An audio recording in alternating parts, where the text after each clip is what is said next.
வணக்கம் ஜி. வணக்கம், வணக்கம், வணக்கம். நாரத மீடியா சொந்தங்களுக்கு எனது பணிவான வணக்கம். நன்றி ஜி. அண்ணாமலை அவர்கள் பாஜகவிலிருந்து விலகிய கையோட, அவர் இன்னைக்கு ஒரு முக்கிய அறிவிப்பை வெளியிட்டிருக்கிறாரு. அவர் வந்து புதிதாக ஒரு கட்சி ஆரம்பிச்சு, வரக்கூடிய பொதுத் தேர்தல்ல சந்திக்க போறோம். அதற்கு முன்பாக இந்த இயக்கத்த நாங்க வலுப்படுத்தோம் அப்படின்னு சொல்லி பேசியிருக்கிறார். நாம மாறணும் அப்படின்னா தான் மாறும் அப்படின்னு சொல்லியும் பேசியிருக்கிறார்.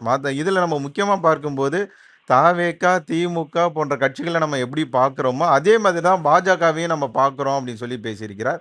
அ இந்த இயக்கத்துல நீங்களும் இணைஞ்சிருக்கீங்க. நான் அத பார்த்தோம். அ இத எப்படி ஜி பார்க்கலாம்? நாங்க எப்படி பார்க்கலாம் இத? வரவேற்கிறேன் நான். அதாவது நம்ம இணைஞ்சிருக்கோம். அதாவது அவரு முதல்ல பாஜகவுல அவர பயன்படுத்தணுங்கிறது தான் நம்முடைய ஆசை. பயன்படுத்தியிருக்கணும் அப்படிங்கிறது நம்முடைய எண்ணம், எதிர்பார்ப்பு எல்லாமே. கிட்டத்தட்ட 1 வருஷத்துக்கு முன்னாடி இருந்தே இந்த விஷயத்த தான் நம்ம பேசிட்டு இருந்தோம். 2024க்கு முன்னாடி இருந்தே பேச ஆரம்பிச்சோம். 24 பாராளுமன்ற தேர்தல் அவருடைய பாதைக்கு ஒரு ஃபுல் ஃப்ரீடம் குடுத்து ஏறக்குறைய அவரும் ஒரு தனியா ஒரு கூட்டணி அமைச்சாரு. அந்த கூட்டணிக்கு 18% வாக்குகள் கிடைச்சது. தனியாக அவருக்கு மட்டுமே கிட்டத்தட்ட ப ப ப அண்ணா பாஜகவுக்கு மட்டுமே 11.24% ஓட்டு கிடைச்சது. இதெல்லாம் ஒரு நல்ல ஆரோக்கியமான ஒரு வளர்ச்சியை நோக்கி போச்சுது. யார் கண்டுபிடிச்சதோ தமிழ்நாட்டுல உள்ள பல பாஜக முன்னணி தலைவர்களுக்கு அண்ணாமலையுடைய வளர்ச்சி, பாஜகவினுடைய வளர்ச்சி பிடிக்கல. இதான் உண்மை. இதை என்ன பொறுத்த வரைக்கும் அதைத்தான் நான் சொல்லுவேன். அவங்க அண்ணாமலைக்கு கருத்தை வலுப்படுத்துற விதமாக அவருக்கு கூட பயணித்திருக்கணும்.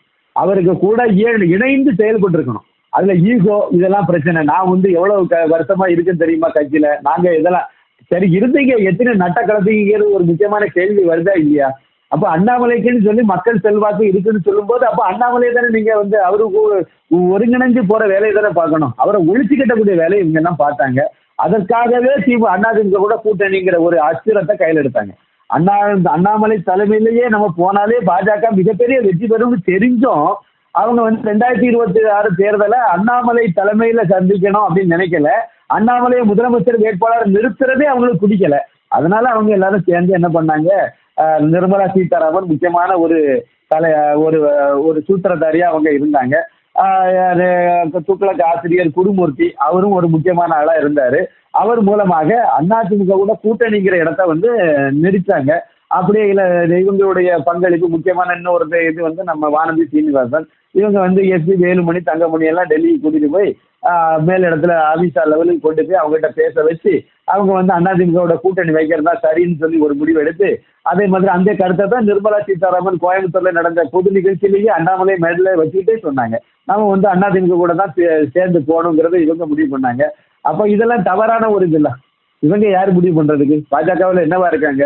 பாஜக பேர்ல ஒரு மேல் சபை எம்பி கொடுத்து அவங்கள ஒரு மத்திய அமைச்சராக்கி வச்சிருக்காங்க. அவ்வளவுதானே. தமிழகத்துல ஒருத்தன் கட்சியை வளர்த்துட்டு இருக்கோம்ல.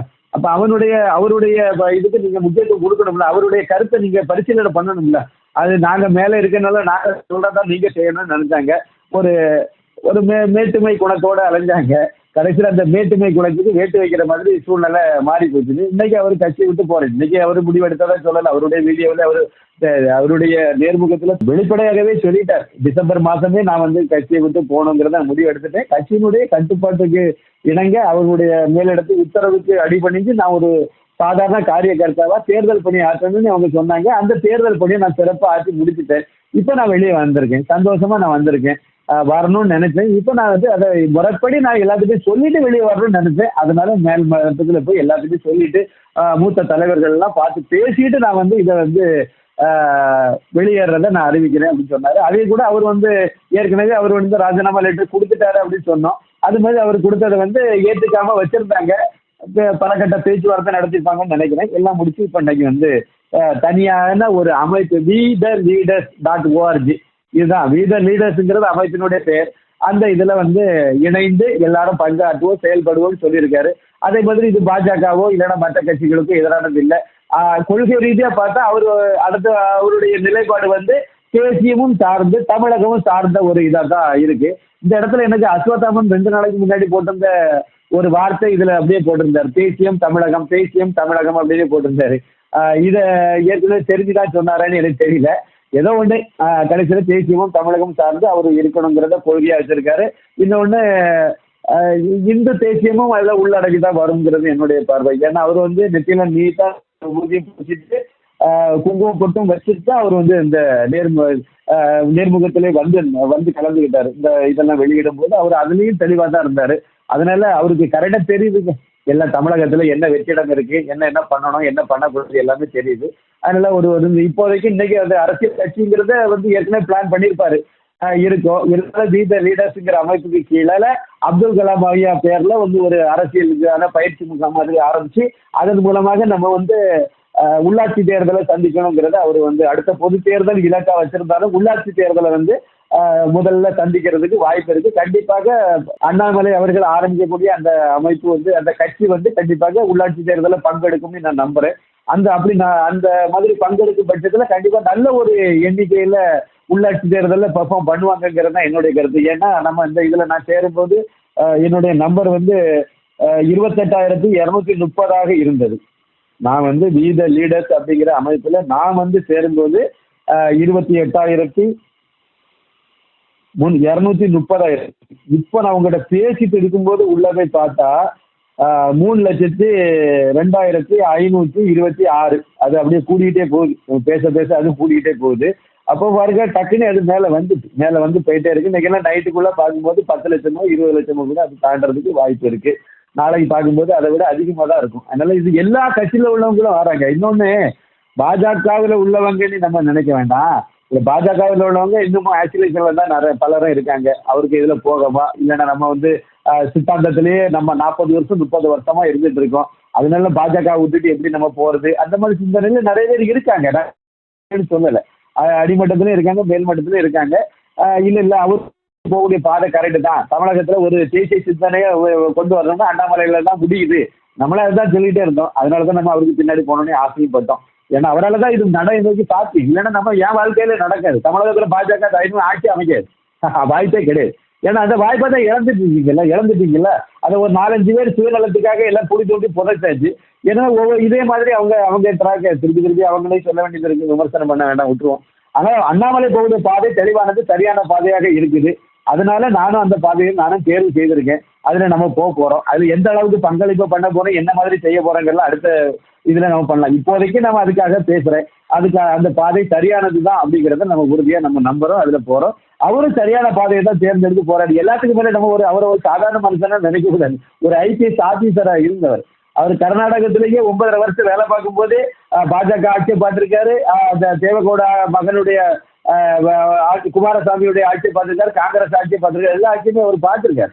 அவருக்கு எல்லாமே நல்லா தெரியும். அதனால வந்து தெரியாமலாம் ஒன்றும் இல்லை. அவருக்கு போதனை சொல்லக்கூடிய அறிவுரை சொல்லக்கூடிய அளவுல நமக்கு கிடையாது. தெளிவா போவாரு. கண்டிப்பாக இடைத்தேர்தலையும் அவர் பங்கெடுப்பாருன்னு நான் நம்புறேன். இடைத்தேர்தல் 5 தொகுதிக்கு வரப்போகுது. இவர் உள்ள வர்றதுனாலேயே சி.வி. சண்முகம் இன்னமும் ராஜினாமா பண்ணா பெட்டிங்ல உட்கார்ந்து இருக்காரு பார்ட்டி. இவர் உள்ள வாராரு என்னடா அப்படிங்கிறத யோசனை பண்ணிட்டு இருக்காங்க. அதே மாதிரி விஜயபாஸ்கர் முன்னாள் அமைச்சரும் அதே மாதிரி நின்றுட்டு இருக்காரு. கட்சியை விட்டு வெளியே வந்துட்டாங்க. அதிமுக விட்டு வெளியே வரன்னு முடிவு எடுத்தாச்சு. ஆனா வெளியேறல. ராஜினாமா பண்ணுனா பழையபடியான தொகுதியில் இருந்தா என்ன ஆகும்? இடைத்தேர்தலை வெற்றி பெற முடியுமா அப்படின்னு. ஏன்னா பெருந்துறையில வெற்றி பெற முடியாது. பாமக வெற்றி பெறாது. அண்ணாமலை அங்க நின்னாருன்னா அண்ணாமலை கண்டிப்பாக வெற்றி பெறுவார் பெருந்துறையில இடைத்தேர்தல்ல. இது வந்து தாவேக்காவுக்கும் ஒரு பின்னடைவா இருக்கும். அதுல இருந்து ராஜினாமா பண்ணிட்டு போனவங்களுக்கும் ஒரு பின்னடைவா இருக்கும். இன்னும் பாருங்க, எந்த அதிமுக இருந்து இன்னும் யாருமே ராஜினாமா பண்ண மாட்டாங்க. பண்ணினாங்கன்னா அந்த தொகுதியில் அவங்க வெற்றி பெற முடியாதுங்கிற ஒரு சூழ்நிலை உருவாக்குறது அண்ணாமலை வரும்போதே இப்படி உருவாக்குது. வர்றதுக்கு முன்னாடியே இன்னும் அரசியல் கட்சியெல்லாம் ஆரம்பிக்கும் போது கண்டிப்பாக பெரிய மாற்றத்தை நோக்கி தமிழகம் நகர்கிறது. நல்ல மாற்றம். அதெல்லாம் அவரை வாழ்த்தி வரவேற்போம். நான் இந்த மாதிரி தான் சொல்லுவேன். அதான் வரவேற்க வேண்டிய இடத்துல தான் இருக்காது. சில பேருக்கு கொஞ்சம் கஷ்டமா இருக்கும். நம்ம இவ்வளவு வருஷமா பாஜகவிலே பயணிச்சுட்டோம், இதெல்லாம் பண்ணிட்டோம். அதுல பொறுக்கி திங்கக்கூடிய மேல்மட்ட ஆளை விட்டுருங்க. அடிமட்ட தொண்டர்களுக்கே கூட வந்து இப்ப சிலருக்கு அந்த மாதிரி ஒரு மாற்று கருத்து இருக்கும். ஒரு ஒரு எப்படிடா நம்ம அண்ணாமலை பக்கம் போறோம்னு இருக்கோம். அது பரவாயில்ல. அது அவங்க நினைக்கிறவங்க நினைச்சிட்டு போறாங்க. அது அவங்க விருப்பம், தனிப்பட்ட முடிவு. என்னை பொறுத்த வரைக்கும் இதுதான். ஆனா இந்த தனியாக ஒரு கட்சி ஆரம்பிச்சனால பாஜகவில் அண்ணாமலை இருந்தபோது அவரை நோக்கி நகர்றதுக்கு கொஞ்சம் தயக்கப்பட்ட திமுக மாதிரியான கட்சியில உள்ளவங்க கூட இனிமே நாளையில இருந்து பாருங்க நிறைய பேர் உள்ள வந்து சேருவாங்க. அவர் அரசியல் கட்சின்னு ஆரம்பிக்கும் போதும் பாருங்க இன்னும் நிறைய பேர் உள்ள வரதான் செய்வாங்க. அதனால அது ஒரு பெரிய வரவேற்பு தான். அடுத்த முதலமைச்சர் தமிழகத்துல என்னுடைய கணக்குப்படி அண்ணாமலை தான் அடுத்த முதலமைச்சர். ஜோசப் விஜய்க்கு அடுத்து வரக்கூடிய முதலமைச்சர் அண்ணாமலை தான் இருக்கணுங்கிறது என்னுடைய இது. அதன் மூலமா தமிழகத்துல இந்த புறையோடி போன இந்த ஊழல் பெருச்சாளிகள் எல்லாம் காலி பண்ணி அதே மாதிரி வந்து தமிழகத்துல வந்து ஒரு பெரிய மறுமலர்ச்சி ஏற்படணும். பக்தி மனம் கவலணும். ஊழல் ஒளி எழுந்த சாராய்கிறவன இல்லாத ஒரு நல்ல ஆட்சி நடக்கும்னு நான் நம்புறேன். அது என் வாழ்க்கையிலே நடக்கும்னு நான் இப்போ ஒரு நம்பிக்கை எனக்கு வந்திருக்கு. நல்ல ஆட்சி நடக்கும்னு நான் நம்புறேன். உங்களுடைய பொன்னான நேரத்தை ஒதுக்கி பல தகவல்களை நாடகமிட்டாவுடன் பகிர்ந்து கொண்டதுக்கு மிக்க நன்றி. மிக்க நன்றி. நன்றி. வணக்கம்.